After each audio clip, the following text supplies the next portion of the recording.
नमस्कार दोस्तों, ज्योतिष, हस्तरेखा एवं वास्तु विशेषज्ञ आचार्य पंडित गिरीश बारोलिया के चैनल में आपका स्वागत है। कृपया हमें अपना स्नेह व सहयोग प्रदान करें। हमारे चैनल को सब्सक्राइब करें और बेल आइकॉन को प्रेस करें। साथ ही अपने आत्मीय जनों के साथ इसे अधिक से अधिक शेयर करें। आपका जीवन मंगलमय हो। लाइक करें, शेयर करें।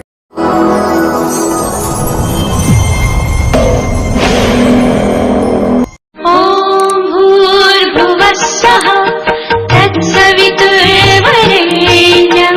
भर्गो देवस्य धीमहि धियो यो नः प्रचोदयात्। मित्रों, हम सभी नित्य पूजन करते हैं। हर व्यक्ति किसी न किसी मंत्र का जाप अवश्य करता है, किसी न किसी देवी देवता की पूजन जरूर करता है। लेकिन उसके बावजूद भी प्रायः लोगों की शिकायत रहती है कि हम जिस भी देवी देवता की पूजा करते हैं, जिस भी मंत्र का हम जाप करते हैं, वह हमें फलित नहीं होता है। इसका कारण क्या है? जब हम पूजा करते हैं, प्रार्थना करते हैं, तो हमारी प्रार्थना स्वीकृत क्यों नहीं होती है? ज्यादातर लोग पदार्थों और कर्मकांड में अटक जाते हैं कि हम आज जब पूजा कर रहे थे तो हमने कर्मकांड पूरा किया कि नहीं किया, जोत जलाना तो नहीं भूल गए, अक्षत पुष्प चढ़ाना तो नहीं भूल गए, भगवान को नहलाना तो नहीं भूल गए। हम जो कर्मकांड की पुस्तक लेकर के आए हैं उसमें कई प्रकार की विधियां बताई गई हैं। कहीं उस विधि में कोई त्रुटि तो नहीं हो गई है, कोई भगवान को सामग्री चढ़ाना तो नहीं भूल गए हैं। और यदि हम कोई सामग्री चढ़ाना भूल गए तो फिर हमारा दिन भर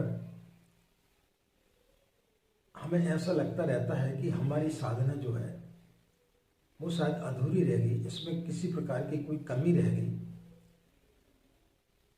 और इसी सोच में व्यक्ति की साधना सफल नहीं हो पाती है। क्या भगवान सचमुच में पदार्थ का भूखा है या कर्मकांड का भूखा है? कर्मकांड अवश्य करना चाहिए, लेकिन एक सीमा तक। किसी की इतनी हैसियत है कि वो बहुत सारी चीजें भगवान को अर्पित कर सकता है, लेकिन कई लोग ऐसे रहते हैं जो नित्य जो है न घी का दीपक जला सकते हैं, न भगवान को कोई अच्छा भोग लगा सकते हैं, और न ही अच्छे सुगंधित इत्र आदि या चंदन इत्यादि भगवान को समर्पित कर सकता है। ऐसी स्थिति में हमारे मन में कई प्रकार की शंकाएं पैदा हो जाती हैं। तो मित्रों, ईश्वर पदार्थ व कर्मकांड का भूखा नहीं होता है, ईश्वर भाव का भूखा होता है। तो जिस दिन हम भाव पूर्वक भगवान की प्रार्थना करना प्रारंभ कर देंगे तो निश्चित रूप से हमारी साधना, हमारी प्रार्थना सफल होगी। इसी के संदर्भ में आज हम आपके लिए कुछ प्रसंग के माध्यम से अपनी बात को समझाने का प्रयास करेंगे। तो निश्चित रूप से आपको बात समझ में आएगी और आप अपनी साधना के स्तर को ऊंचा उठा पाएंगे और आपकी साधना निश्चित रूप से सफल होगी। आपकी प्रार्थना ईश्वर तक जरूर पहुंचेगी। राधे राधे, जय श्री कृष्ण, नमस्कार। मैं आचार्य पंडित गिरीश बारोलिया, गायत्री महामंत्र। ओम भूर्भुवः स्वः तत्सवितुर्वरेण्यं भर्गो देवस्य धीमहि धियो यो नः प्रचोदयात्। अखण्डमण्डलाकारं व्याप्तं येन चराचरं तत्पदं दर्शितं येन तस्मै श्रीगुरवे नमः, तस्मै श्रीगुरवे नमः। मित्रों, रूस में टॉल्स्टॉय की एक कहानी बड़ी प्रसिद्ध है। ओशो की क्या है, यानी उनके प्रवचन में हमने सुना था, जैसा कि आप प्राय जानते हैं, हम ज़्यादातर प्रसंग जो रहते हैं वो ओशो के प्रवचन के माध्यम से जो उन्होंने बताया उनको लेते हैं और उन्हीं के आधार पर हम अपनी बात को समझाने का प्रयास करते हैं, गुरुदेव के विचारों को आपके समक्ष रखने का प्रयास करते हैं। तो मित्रों, रूस में टॉल्स्टॉय की कहानी बड़ी प्रसिद्ध है कि 3 फकीर एक झील के उस पार बहुत ज्यादा प्रसिद्धि उनको प्राप्त होने लगी। चर्च का जो पादरी था, जब उसने सुना कि नित्य जो है लोग वहां पर जा रहे हैं, धीरे धीरे चर्च में लोगों की भीड़ कम होते हुए चली जा रही है, जो देखो उन्हीं फकीरों के पास में जा रहा है। उन फकीरों में आखिर में ऐसा है क्या कि सारे लोग जो है उन फकीरों के पास जा रहे हैं। उसके मन में ईर्ष्या जागी, क्रोध भी हुआ कि इन्होंने तो कभी चर्च में आकर के विधि विधान पूर्वक कोई दीक्षा नहीं ली है, इन्हें किसी प्रकार का कोई भी सर्टिफिकेट यहां से नहीं मिला है। ईसाईयत में सेंट शब्द आता है, जो कि हमारे हिंदी में हम उसे संत बोलते हैं। संत का अर्थ होता है जिसने सत्य को जान लिया है, जो सत्य के निकट पहुंच गया है, जो परमात्मा में एकाकार हो गया है, यानी जिसने सत्य का अनुभव कर लिया है, वह संत कहलाता है। वहां पर सेंट बोला जाता है। चर्च का जो बड़ा पादरी होता है उसको सेंट बोला जाता है। अंग्रेजी में उसका मतलब होता है सैंक्शन, यानी स्वीकृत किया हुआ। तो वहां पर चर्च के द्वारा जिसको स्वीकृत किया जाता है वो चर्च का बड़ा पादरी होता है। लेकिन हमारे देश में जिसने सत्य को पा लिया है, जो सत्य के निकट पहुंच गया, उसको संत बोलते हैं। तो उस पादरी के मन में विचार है कि ये व्यक्ति जो है किसी प्रकार से कोई भी स्वीकृत नहीं है, फिर इनकी इतनी प्रसिद्धि कैसे हो रही है। उन्हें अपनी बाइबल हाथ में ली, मुकुट पहना, अपनी छड़ी हाथ में रखी और नाव में बैठ करके झील के उस पार वो उनके पास पहुंचे। जैसे उन्होंने देखा तो साधारण से लोग थे। तीनों फकीर उनको देख करके सहम गए।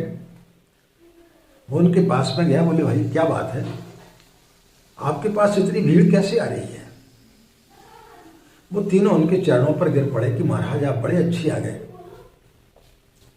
हम लोग बहुत परेशान हैं, पता नहीं कितने लोग जबरदस्ती हमारे पास में चले आ रहे हैं, हम तो कुछ जानते नहीं हैं। तो उस पादरी ने बोला कि तुमने बाइबल पढ़ी है क्या। तो वो एक दूसरे का चेहरा देखने लगे। बोले हम तो अनपढ़ हैं, हमने कभी स्कूल में दाखिला ही नहीं लिया है, हम तो पढ़ना जानते ही नहीं है।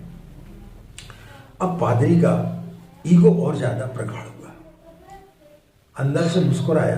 अब बोले अब बात बनेगी, इनकी पोलक खुलेगी। तो बोले जब तुमने बाइबल पढ़ी नहीं, तुमको कोई मंत्र आता नहीं है, चर्च में किस प्रकार की प्रार्थनाएं की जाती है वो तुम्हें पता नहीं है, तो फिर तुम ये इतनी भीड़ कैसे तुम्हारे पास में आ रही है, आखिर तुम किस मंत्र का जाप करते हो। तो उन्होंने बोला महाराज हमें तो किसी प्रकार का कोई भी मंत्र नहीं आता, हम पढ़े लिखे निपट अज्ञानी हैं, हमें कुछ भी नहीं मालूम। तब उसने बोला कि देखो ये है बाइबल और ये है चर्च की प्रार्थनाएं, इस आधार पर आपको प्रार्थना करना चाहिए। ये सब जो है आप ढकोसला बंद करें। बोले जैसी आपकी आज्ञा हो महाराज। तो उसने एक बार उनको प्रार्थना सुनाई। बोले हमें याद नहीं हुई, दोबारा सुनाई, तीसरी बार सुनाई और बोले अब इसको आप याद करना और इस आधार पर आप जो है प्रार्थना करना। बोले ठीक है, लेकिन ये तो बहुत कठिन है, हम तो दूसरी ही प्रार्थना करते हैं। बोले कौन सी प्रार्थना करते हैं तुम लोग। बोले हमने सुना है कि भगवान 3 हैं, ईसाईयत में भी भगवान के 3 रूप माने गए हैं, जिस प्रकार की हमारे हिंदू संस्कृति में ब्रह्मा, विष्णु और महेश। तो उनमें भी 3 प्रकार के देवता माने गए हैं। तो उसने बोला कि हमने सुना है कि ईश्वर के 3 स्वरूप हैं और हम भी 3 हैं, तो हम तो यही मंत्र बोलते हैं कि तुम 3 हम 3 हमारी रक्षा करो। इसमें किसी प्रकार की कोई भी हमें परेशानी नहीं होती, ना कोई याद करने की जरूरत पड़ती है, क्योंकि वो भी 3 है हम भी 3 है। इतना याद रखना कोई बड़ी बात नहीं है। और हम पर कृपा करो, बस इतना सा जोड़ना है। तो सोते समय भी यही प्रार्थना करते, दिन में भी यही प्रार्थना करते, इसके अलावा तो हम कुछ जानते नहीं। पादरी बहुत जोर से हंसा, बोले मूर्ख हो, ये कोई प्रार्थना होती है कि तुम 3 हमारी रक्षा करो? तो बोले ये चर्च की प्रार्थना है, इस प्रार्थना को दोहराओ और इस प्रार्थना को किया करो। 3-4 बार उनको समझा करके वह नाव में बैठ करके वापस आने लगा।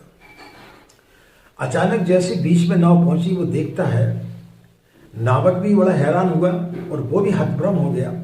तीनों फकीर जो है वो उस झील पे दौड़ते भी चले आ रहे हैं। वह बड़ा अवाक रह गया। उसने नावक से पूछा कि तुम देख रहे हो जो मैं देख रहा हूं? बोले हाँ, मैं भी वही देख रहा हूं, मुझे भी बड़ा आश्चर्य हो रहा है। पादरी ने बोला कि अभी तक तो सुना था मैंने कि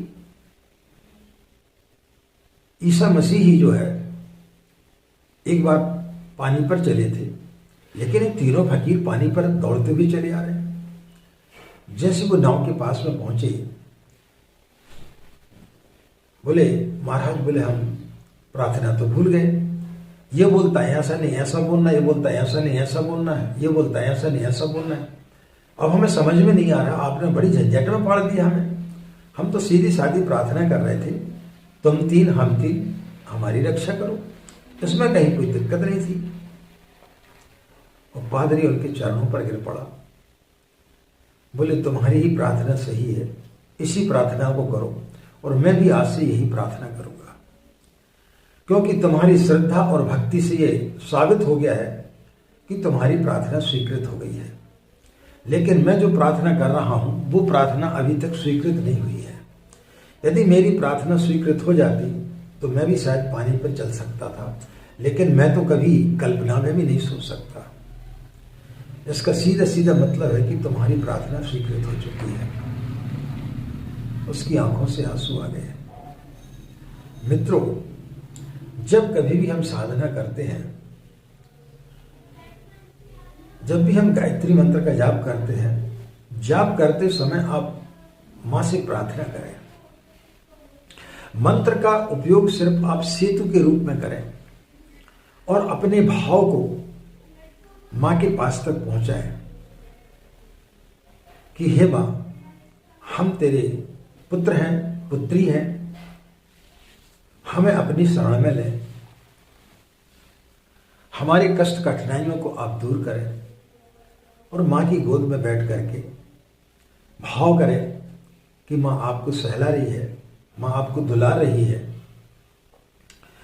इन सब चीजों के चक्कर में भी आप पढ़ेंगे कि आज हम फूल चढ़ाना भूल गए, लाल फूल चढ़ाना था, पीले फूल चढ़ा दिए, कहीं अनर्थ तो नहीं हो गया, फलाना कर्म कांड हम करना भूल गए, तो फिर आप कभी मंत्र की सिद्धियों को प्राप्त नहीं कर सकते हैं।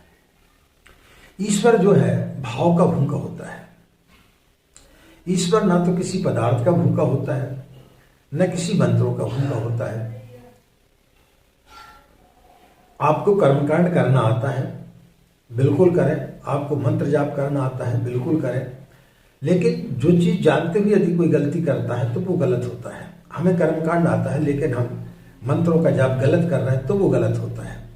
लेकिन आपको नहीं आता है, आप सिर्फ भावना पूर्वक भगवान की पूजन करें और सिर्फ जो है आप जाप करते समय ध्यान करें और मंत्र को जो है एक सेतु बना लें और उस सेतु से जो है अपनी भावनाओं को, अपनी संवेदनाओं को ईश्वर तक पहुंचाएं, तो निश्चित रूप से आपको गायत्री मंत्र फलित होगा। ईश्वर भाव का भूखा होता है। निर्मल मन जन सो मोहि पावा, मोहि कपट छल छिद्र न भावा। जिसके अंदर छल कपट होता है, आपके अंदर कई प्रकार की वासनाएं भर रही हैं, कई प्रकार की वासनाएं उमड़ रही हैं।